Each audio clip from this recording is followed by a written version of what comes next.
The committee that conducts the hearings. When do you expect these hearings to start?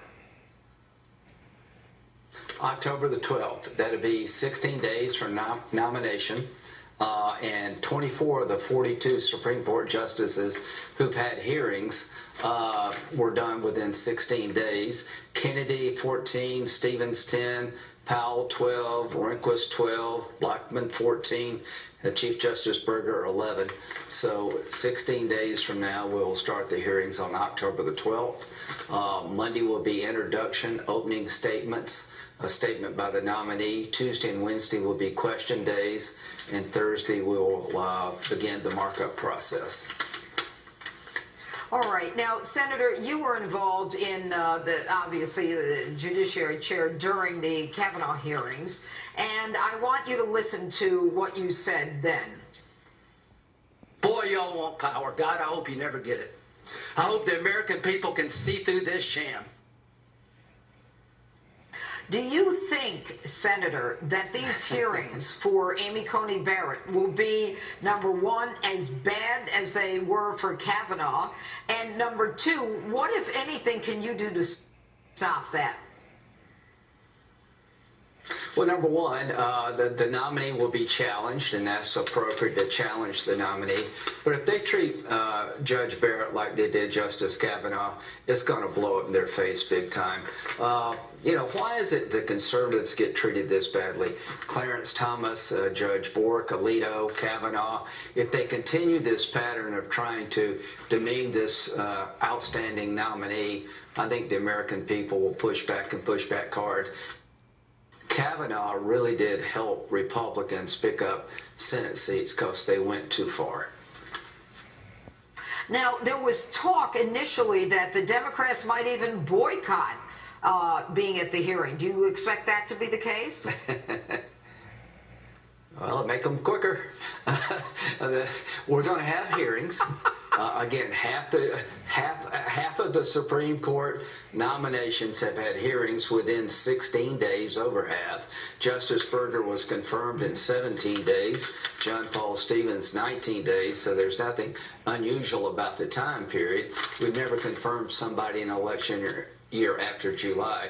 But I expect they will show up, and I expect they will challenge Judge Barrett about the law. I'll expect they'll ask her questions about her faith and does it influence her decision making. And three things you need to know about America. The government can't establish a religion. We don't like the government picking one religion over the other. Right. Every American has the free exercise of religion to pick their faith or not have faith at all. And the Constitution guarantees that your religious preference cannot be used against you if you're chosen for a job like this. So I expect those three things to fall in place here. I expect her to be confirmed. Okay. I expect that she'll make an incredibly good impression on the American people. I don't have a lot of time, Senator. How long do you think before she will be confirmed? How long do you think? Well, I hope to get her out of the I hope to get her out of the committee by the 26th of October. That will allow us to follow the normal rules of the committee, and that'd be up to Mitch McConnell what to do after that. But we'll start on the 12th. We'll have 4 days of hearings. Then we'll hold over the nomination for a week, consistent with the rules of the Judiciary Committee, and hopefully we'll come to the floor around the 26th, and that will be up to Mitch McConnell. And quickly, have you spoken with Judge Barrett since the nomination? Yes, she called me. She called Senator Feinstein. It was a very pleasant conversation. I congratulated her on such an achievement in her life. She's worked hard. She's deserving of this honor. Everybody who knows her understands she's just a complete superstar when it comes to the law. And elections do have consequences. Supreme Court nominations are sort of the Super Bowl of politics, and I look forward to it. Senator Lindsey Graham, thanks so much for being with us tonight.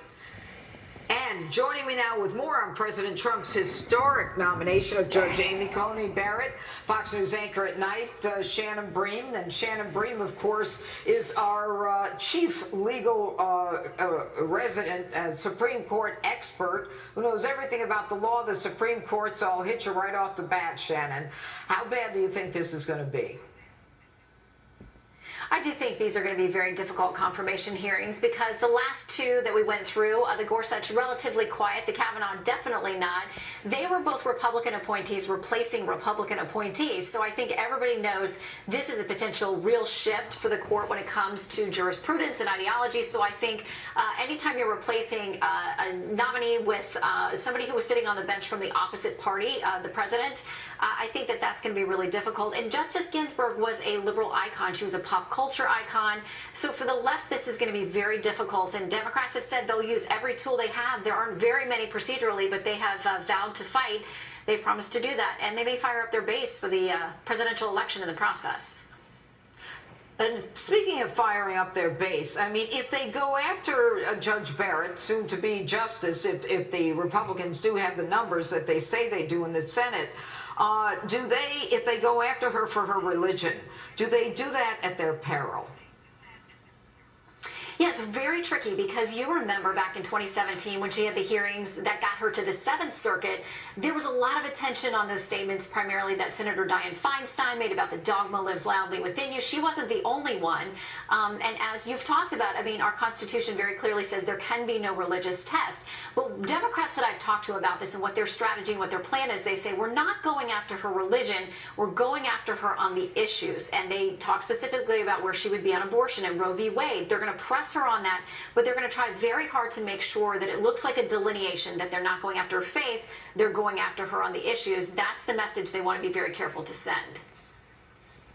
Yes, because it certainly can backfire. And of course, if she is voted in before the election, then it's quite possible that she will be involved if there is an appeal to the Supreme Court from the election in a case involving the president. Now, I suspect that the Democrats will say she has to recuse herself because she was nominated by this president. What say you about that? Well, that would be very tricky because then you would also have to say that Justices Gorsuch and Kavanaugh would have to, if that's the standard. As you know, that Supreme Court justices, no one can ask them to recuse. Only they can make the decision. It's very different than in other courts where you may have some type of petition or way to address that. Supreme Court justices alone are the only ones who decide that they recuse. And if Justice Barrett, if she becomes Justice Barrett, was forced to step down or away from this case simply by being the president's nominee, that would take 3 justices out of the mix. I don't think they would do that. Folks are also looking to this Affordable Care Act case coming up November 10th, and that is the real thing that Democrats are going to point to say, listen, health care is at stake here. If we can't go after her personally, and you got to be careful, this is a mother, a very successful woman that people across the ideological spectrum say is qualified. I mean, her liberal co-clerks and friends and people have said, listen, I can't take that away from her. So they want to go after the issues, and it will be things like the Affordable Care Act. It will be abortion and other things that they are going to push her on during those confirmation hearings. All right. Shannon Bream, thanks so much. And our coverage of this historical day in Washington is just getting started. RNC Chairwoman Ronna McDaniel is ahead, as are Leo Terrell and Dan Bongino.